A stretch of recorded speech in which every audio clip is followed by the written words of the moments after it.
Welcome to This Day in Baseball's Daily Rewind, where we explore baseball's amazing, timeless history with short, cool stories beyond the box score from 1869 to present day. And you may think, how about that? A holy cow, and just maybe, do you believe it? I'm your host, Tom Hannon, thankful to be sharing these amazing baseball stories with you. Welcome to This Day in Baseball's Daily Rewind, Episode 4. We're going to bring you back to April 4th, 1994, where a new era is born in Cleveland. But before we do, here's today's trivia. This player had a long 17-year career, and he played in the World Series for all three franchises he played for, winning it all once. He once also asked for a trade to the West Coast to be closer to his actress wife, and had circumstances been different, his name may be the one that you would know who broke Roger Maris's record for home runs in a season. Who am I? April 4th, 1994. A new era is born in Cleveland. The Cleveland Indians franchise was born in 1901 as the Cleveland Blues. And leading up to the 94 season, the Indians franchise has been historically bad. In 93 seasons, they won the division only 3 times. The Indians were so bad that on average, over their 93-year history, they finished 18 games out of first place. They did have a very good stretch from 1948 to 56, where they went to the World Series twice. They won it all in 48, and they fell victim to the catch in 1954. They also finished second several times. But they really never got over the catch. In 29 of the next 40 seasons, they were below 500. If you're not an Indians fan, you can check out our show notes. And the trend in baseball entering the 1990s was to build new, interesting ballparks with some retro features and some newer features. The first franchise to do this was the Baltimore Orioles, building Camden Yards, which was a striking success. And as team owners saw this, they learned that the ballpark itself was a draw, not just the team. And on April 4th, 1994, the Indians opened their new ballpark named Jacobs Field. It was named after the team owners, the Jacobsons, but the field was simply called the Jake. To open the park, the Indians did things right from the beginning. They retired Larry Doby's uniform number 14.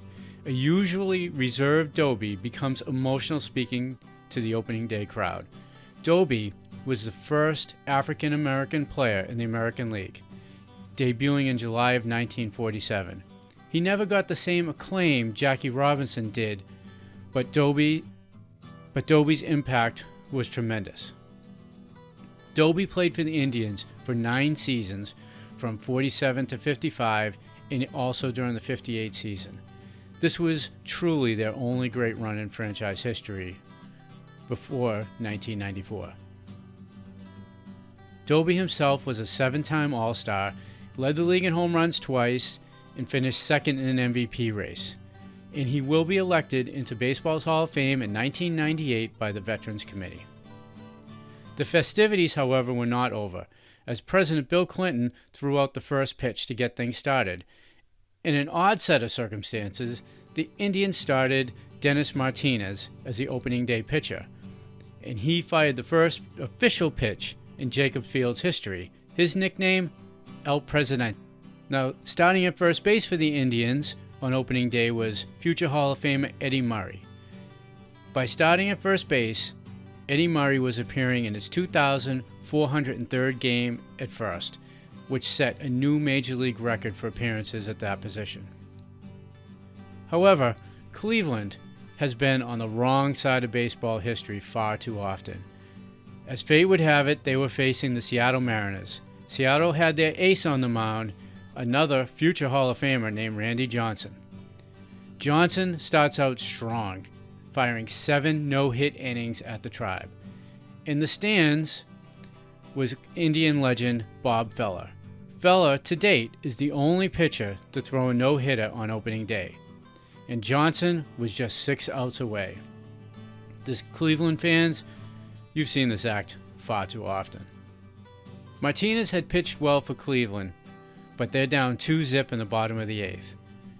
Johnson, throwing the no-hitter, walks leadoff batter Candy Maldonado, and then Sandy Alomar breaks up the no-hitter with an opposite field single through the infield. Johnson, clearly losing his composure a bit, uncorks a wild pitch, and then facing Manny Ramirez, batting 8th if you can believe it, Manny drives a double to score both Alomar and Maldonado.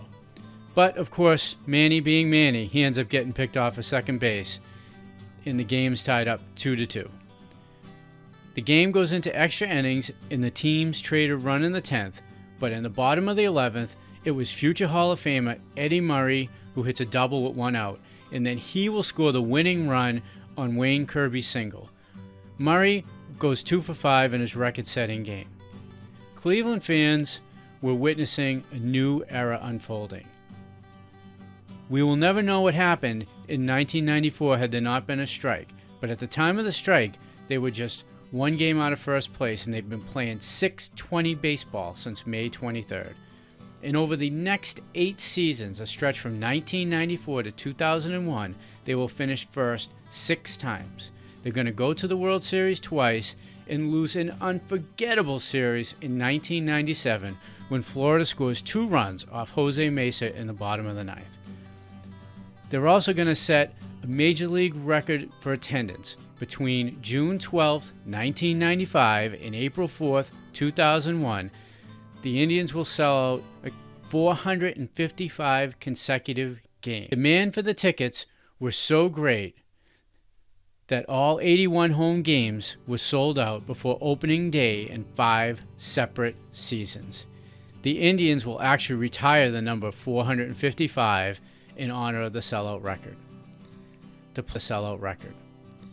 The players the Indians developed, the players that came through during this time, is a never-ending list of players with Cooperstown in their future.